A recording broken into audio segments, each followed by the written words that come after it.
Salom hammaga bolalar, bugungi videomizda treyning maplarda qanaqa bazaga karta o'tishda o'rganamiz. Buning uchun play'ni bosib qo'yib, workshop degan joy bor, workshopga kiramiz.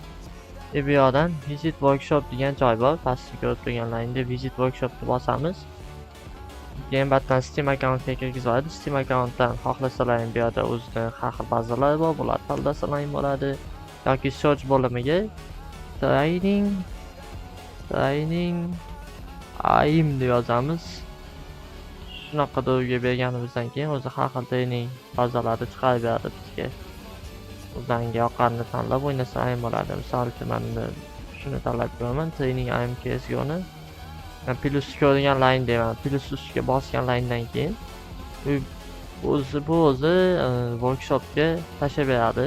Mana ko'rib turganlaringdek treyning AIM workshopda turibdi. Bu yerdan Go'ni bosamiz.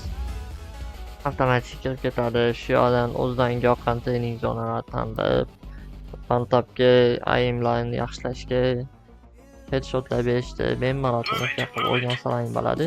Ko'rib turibsizlar, mana bu o'zimizga yoqqanimizni tanlaymiz. Misol uchun mana bu joyni tanlaymiz. 3-bo'likdan mana startni bitta bosganimizda chiqib keladi. Mana qizillar ochishga. Ko'rib turibsizlar. Qiyin narsa emas bunaqa. Yoki ba'zi просто cho'tki O'zga o'ynashga, to'nofga qilishga sizlardan boshqa talab qilinmaydi. Agar kimda kimga nima deyapman buning. Agar sizlarga anaqa askitlarni bazasi yoki boshqa bazalar kerak bo'ladigan bo'lsa, keyingi videolarimda qo'yib boraman albatta. Bemalol ko'rib, o'zingizga yoqqan bazalarni tanlab o'ynasalaring bo'ladi. Bundan ham yaxshi bazalarni qo'yishga harakat qilaman. Bemalol ko'rib o'ynayasizlar. Shuning uchun kanalimga obuna bo'lish va like bosishni esdan chiqmasin. O'zlaringiz ehtiyot qilinglar. Keyingi videolarda ko'rishguncha. Bye bye.